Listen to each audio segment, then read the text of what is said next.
Hi everyone, welcome to another 8 p.m. conversation. I have an amazing powerhouse woman today as my guest. So before inviting her, I thought I will tell a little story and then have her on.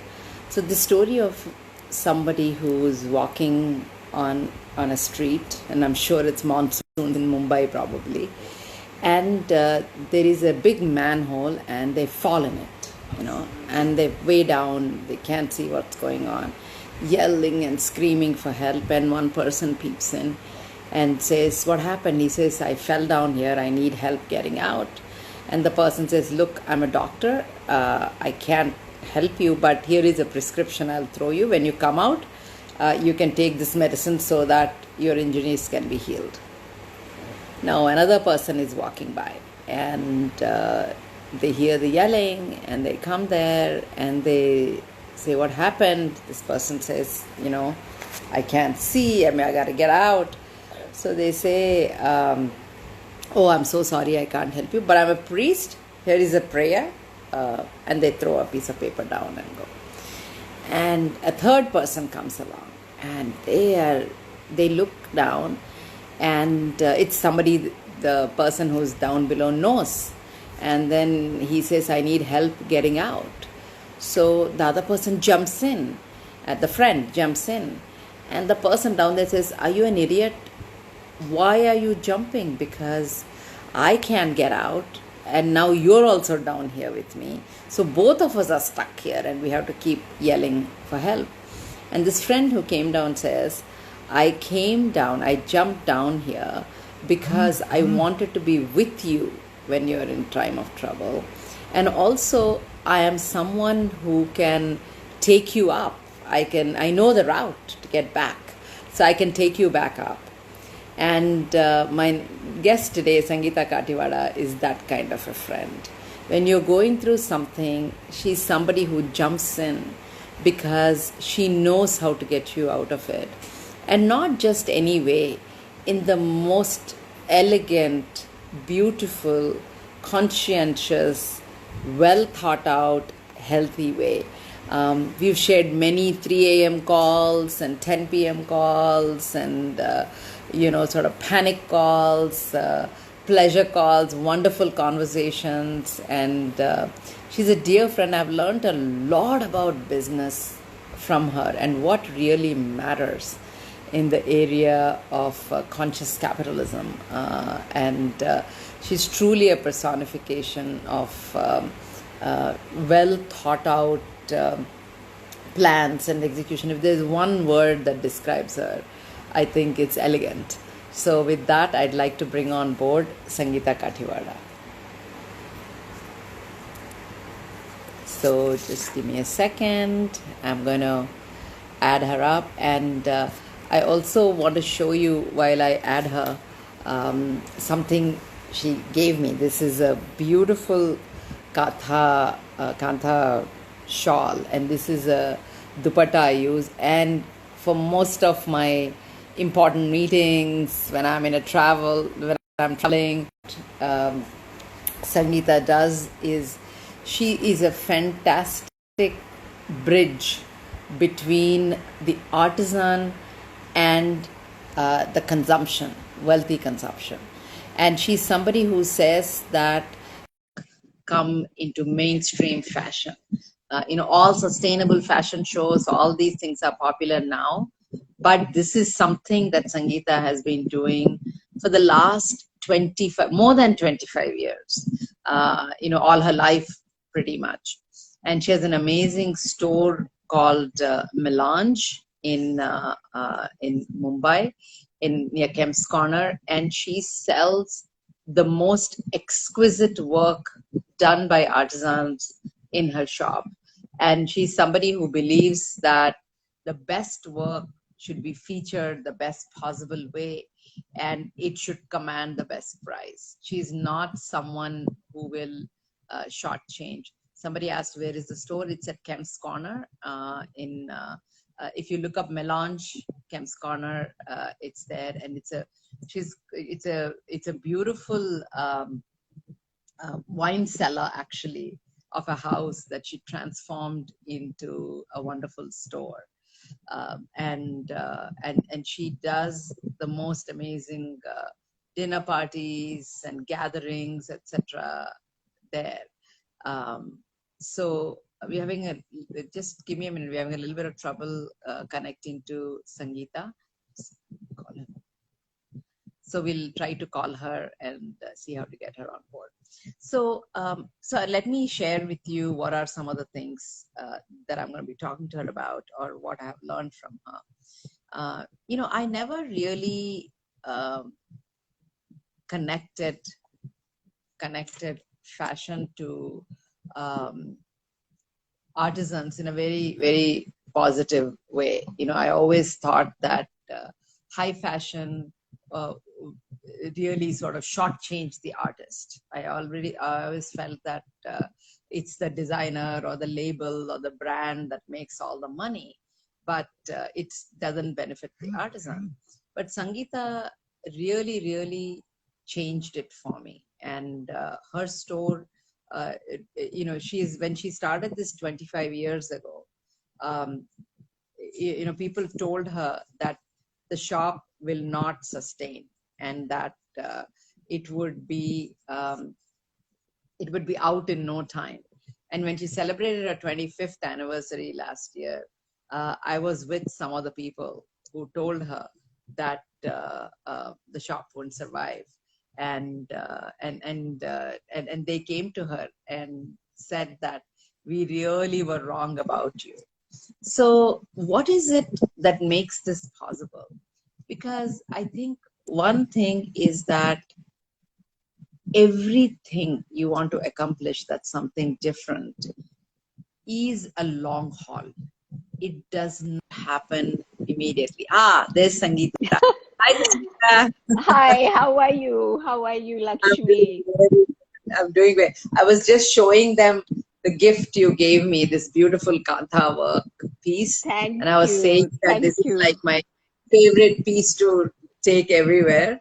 And so Sangita, I was just telling them about how you're one of the first persons I met who brought artisanal work to high fashion. All the things we are talking about, sustainable fashion, etc. You've been doing for the last 30 plus years. And of course, you were only 5 when you started, So you've been doing that. So tell us a little bit about, I also shared with them about Melange. So tell us a little bit about what is the most important thing for you to accomplish through Melange, this whole marriage you want to create. Tell us about that.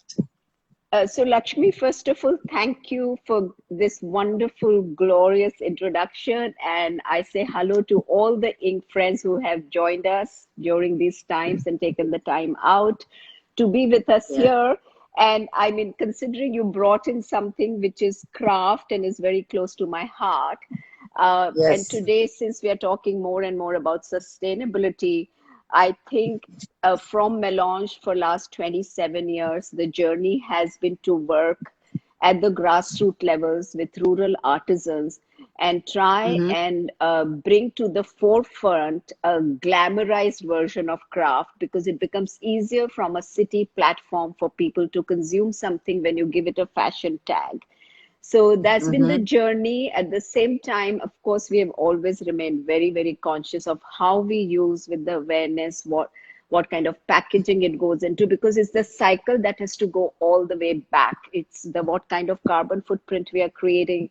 I mean, 27 years ago, people didn't talk about all this. So we did recycled wood, recycled paper, and all that has become extremely relevant today because, at that point in time, it wasn't a fashionable statement. It was just a way of life. That's how I had lived, worshipping trees, looking after the earth, wearing natural fabrics, working with artisans. So that's just found an expression. Even my educational qualification was with design. So it just found an expression in Mumbai at Melange. And we talk about creating a more resilient, healthy society, etc., and that we maintain that harmony with nature. I mean, in some ways, what's happening now, the nature has forced us to stop and take stock and deal with it, because we may come and go, but nature goes on forever, right? It's lived much longer than us. So, what are your thoughts on how do we consume better by keeping in touch with nature? Hey, our friend Abhay Mangaldas joined from Ahmedabad. Hi, Abhay. So tell us a little bit about how can we change the way we consume. Lakshmi, these last 2 weeks in lockdown have opened my eyes to many things. But even before that, a conscious consumption has been an extremely important aspect of my living. And just, Mm-hmm. I do not think we have to make this large conversation around environmental protection. I mean, what do you say about a conference taking place in Rio de Janeiro and 100 people flying from different parts of the world to attend the conference? I mean, the amount of carbon footprint it creates, I don't think the conversation outcome also supports it. So I really think that now is a serious time to look at doing things in a smaller way and make small beautiful. Uh, Someone like you and me can make such a huge difference from where we are. For example, if Right. you use a towel, I mean, you use a Turkish towel, it uses 100% water. You use a hand spun, hand woven cotton towel, which feels like butter on your skin, uses 1/100th of the water. I mean, 1/10th of the. It dries quickly. It can be used 4 times. It's not using a machine. You can hand wash it. You can be conscious. It uses less water. So simple things like these, which you and I can do, if millions of people do that, it will definitely have an impact. I mean, when I brush my teeth in the morning, this is one of the most dangerous things we are doing to the ocean, and people are not talking about the bristles. This is what is killing the fish, is getting stuck in their throat. So things, very small impacting things, small things we can have which can have a large impact, is what today everyone can look at, because that each single person is going to make an impact. So I've been Mm-hmm. also thinking, while gardening these days, which normally I would just tell my gardener, ye lagao, wo laga do, plant this, plant that. I have been doing it personally, making my own compost, planting my trees, planting my, cutting the leaves. At that point in time, I realized that everything that destroys the planet Earth, like cheap food, McDonald's, Lay's, it costs a lot of money and lot of resources of planet Earth to make cheap food available. Mm-hmm. So something that actually nourishes the earth, Mm-hmm. something as small as gardening, using your hands, cooking, is considered menial labor. That is something that we have to glorify. That small is beautiful. Maybe farming should really be glorified in India, because Yes. so I'm a great believer of the 30-30-30 30-year-olds who should employ 30 people and should take them forward for 30 years for a sustainable plan, and make Mm. small things, because it's not about you and me in this fancy living room having this conversation with really intelligent people of the world, or so-called intelligent, because I really think the people who live with nature are more intelligent. Just because they don't speak English doesn't make them any less. At Yeah. this point in time, if we were to create this, because they are really going to suffer, we may go through this period, we may have meditation, and we can read a lot and podcast and so much technology available to us, but they are really going to suffer. So if the smart young 30 people, even in urban areas, were to get together within 30 kilometers and create a sustainable economy, shared economy. Just to give you a little Mm-hmm. example, I use this toothpaste, so I do not use plastic. I can use this glass back to refill the toothpaste. It's made without chemical. I use my finger to use the toothpaste. It's fairly easy to make if you were doing it in hygienic condition. Now, somebody in the next building could be making the toothpaste, and someone like me is growing pomegranates on my terrace. I could do a barter. I'm going to give you 12 pomegranates. Can you give me one toothpaste? I mean, these are going to be new ideas which we really must implement and see and make them possible. This is really easy. Yeah. It's possible. It's really not a drawing room talk, because these And in some experiments. ways, I think if we can go back to the way our grandparents lived, I mean, Yeah. I remember growing up where everything was cotton towel, and once in a while somebody had a quote unquote Turkish towel. I Yeah. mean, it's like Yeah. it's a rarity. And now it's the other way around. We are saying, cotton towels has to come back. And somebody was asking actually, where can they get the wooden toothbrush and the toothpaste? Where can they get it? They were asking you. So can you tell us that toothpaste you're talking about? Where did you get it? Yeah. So, Auroville is a fantastic example for us to emulate at this time. I mean, they made a great model of it, and maybe big cities should also go back. So I buy this in Auroville, and a French person refills for me. There's an Italian woman, she makes soap which actually release probiotic on your skin and in the water. So it does not Mm-hmm. damage. So there are these, I call Use the them water. angels. These are these magicians, angels sitting in Auroville who are doing that. And that is the model that should be taken forward, buy from them. And instead of again creating carbon footprint for it to travel to other cities, all the cities should start these kind of community work, and the knowledge can be imported in technologically from them. They are wonderful, generous people who share it if we are willing to accept and live with Mm-hmm. awareness. Another thing, Sangeeta, you and I talked a lot about this, is living with a community. I mean, now more than ever, it's become clear to us that while we distance, we need to maintain social distance.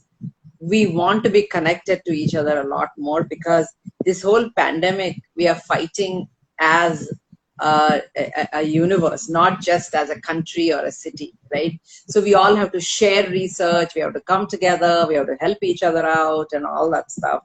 So give me some of the ideas you have on about living around a community. How can we be a better community, better participant of a community? Lakshmi, I have last 20 years enjoyed the friendship of a community of Osho commune. And Yeah. I have believed and I trust that totally that's the way to go. Community living is going to be most sustainable way of living, in which there Mhm. is emotional and moral support, there is intellectual support. And instead of having a child brought up by one woman who has this ownership right, a child will learn 10 languages, is brought up by many parents.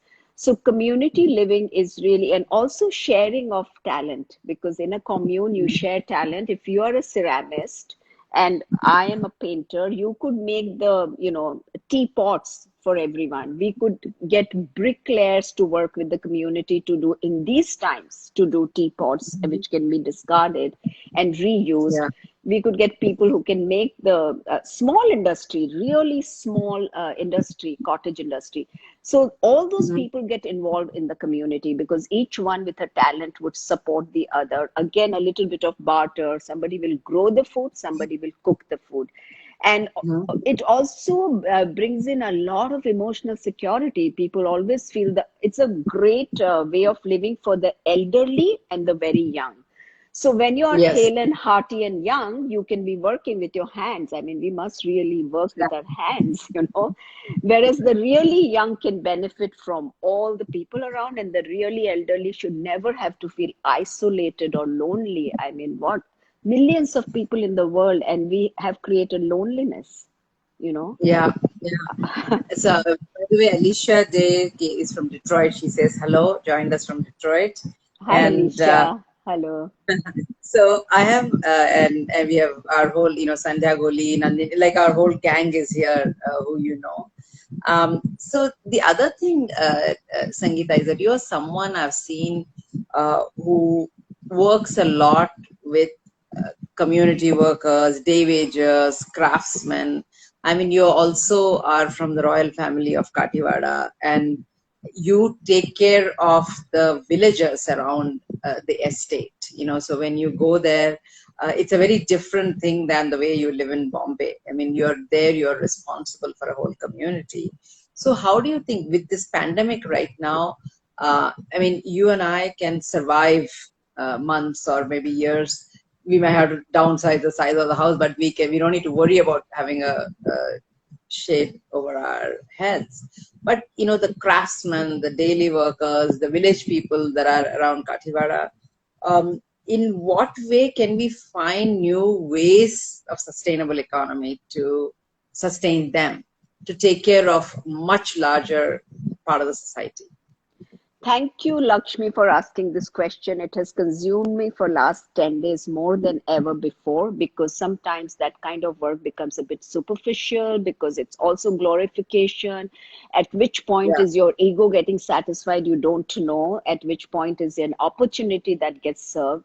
And which are the points that you sincerely, intentionally work with the community? So I started a little, not an experiment, because I was so concerned that, really speaking, if my business is in the city shut down, how am I going to look after the employees with the monthly wages that go out to them? So there had to be something that we had to create together. So I'm happy to share this example, and thanks for asking this question, is that I got them all together and we had a video call, as in WhatsApp video call, not a conference with but they're so savvy. I mean, they're so smart they know how to net bank and everything. And we decided that in case a situation comes whereby I cannot give monthly salaries that they have been used to getting, how about we use the land? So they get 50% they should earn from the land and their skills, and 50% they'll get from me. And they all came forward with such enthusiasm to grow food, to distribute food. And so now that is because I'm in a position that I am by inheritance to have land, but I'm sure lots of people have different resources with which they can work. And so the big concern is for the day wagers. That's going to be a huge concern for the government. And of course, I don't know if they're making smart moves towards that, but in our own small way, if we contribute to 3 families, each one is great. But if they've been employees who are junior level employees, and if they can be given a chance to experiment with their skills, like I said, our village potter will make the teacups, and the basket weaver will make the baskets, and the farmer will grow the food. So those kind of things, and also the vibrant economy of sharing. So I did not want to feel I am aiding. I wanted to feel I'm equal part in trading. So it's a trade that you are growing food and you're earning from your hands as I am using myself. So that's what we are doing at the moment. Yeah. And one of the things about you, Sangita, and I always said this to you, is that you're a perfectionist and every little detail matters. Like, when I come to your house, the stone that you use, the sheet that you put, or the tile that's used on the floor, everything is thought through, and there is artisanal work in all that. And one of the things, as I said earlier when I started this, is that, you are very elegant in the way you are there for the world. How are you sustaining yourself? You are somebody who talks about well-being a lot, etc. So right now, I mean, you said something very beautiful about Tai Chi, about your philosophy from Tai Chi. So you want to share that a little bit here? Yeah, so Lakshmi, there are lots of now online platforms on which you can learn about art, design, lots of global platforms that are offering meditations, and that's gone viral, and I think, is it the virus we are concerned or so much technology we are concerned with? So little things that we are used to doing in our lives, which has been everybody's practice, whether it's yoga or meditation or walk or jogging or running, I'm happy to share with people because I've been gardening, and Tai Chi came from the farmers. The farmers created this form of exercise in China, whereby they could go through the whole day with energizing themselves. So this is the time when we should root ourselves. Tai Chi's principle is in the form where on your Wong Chok points, you root yourself on the ground.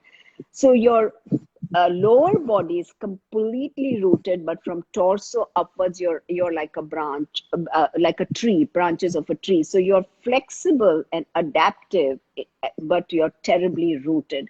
So I think this is something wonderful for us to practice, and it's a very simple exercises. People can Google online, find simple Tai Chi exercises, because it's also emotional, mental, physical, spiritual, and in these times, extremely wonderful that you find your rootedness, at the same time your flexibility, because we all have to be adaptive. These are tough times when we'll have Yeah. to brace the impact, rise up to the challenges. So yeah, it's that would be. I know, and that's the thing I loved about the philosophy is that, that how do you stay rooted and yet flexible? How do you stay rooted yet extend?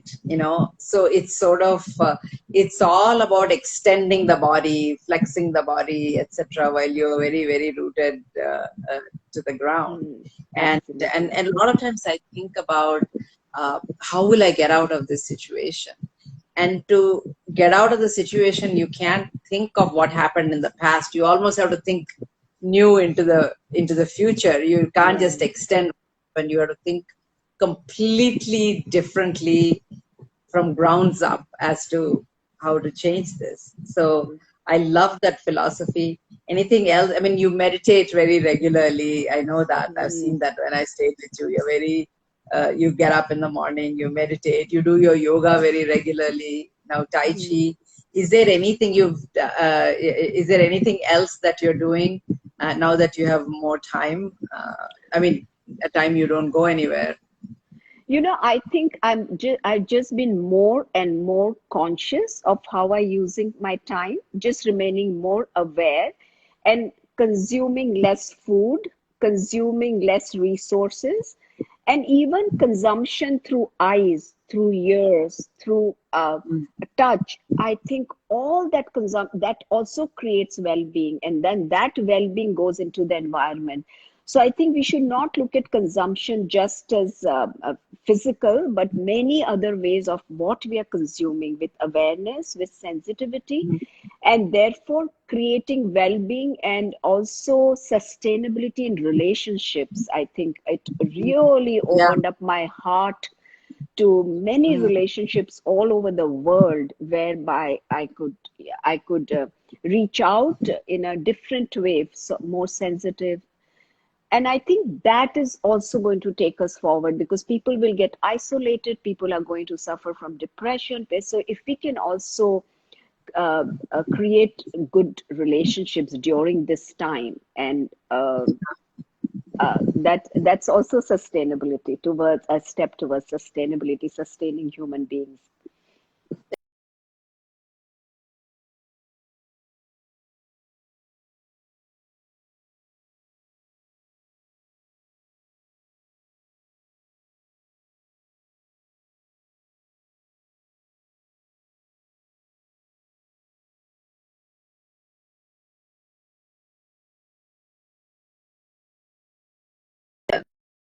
As I told you at the beginning, she's the friend who jumps in and who's with you. So I want to wrap up by saying there is, the biggest learning for me in this conversation, Sangita, is, it's like, somebody for years, but somehow you always find something new. And for me, what I learned from you today, which I really love, is this consumption, the definition of consumption. I mean, you said something very, very beautiful, that when we say consumption, we think of clothing, jewelry, food, as you're saying, very physical things we take in.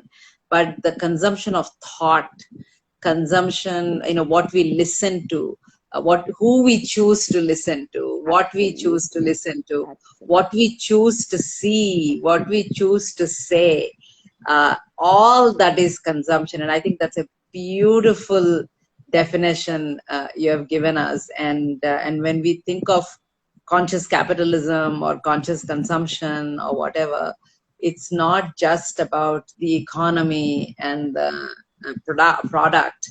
It's really about how we perceive the world and treat the world around us.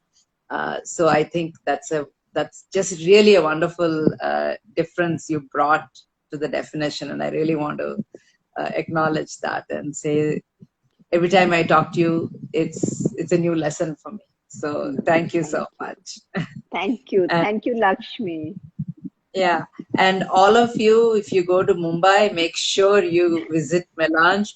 It's not a store full of clothing. It's store full of stories. You know, there'll be like a Kashmiri artisan who did the shawl. There is Chanderi artisan who wove the sari. Every piece has a story. So thank you so much for giving us, for staying afloat for 25 years, 27 years now, despite everyone saying this will not happen, this will not sell.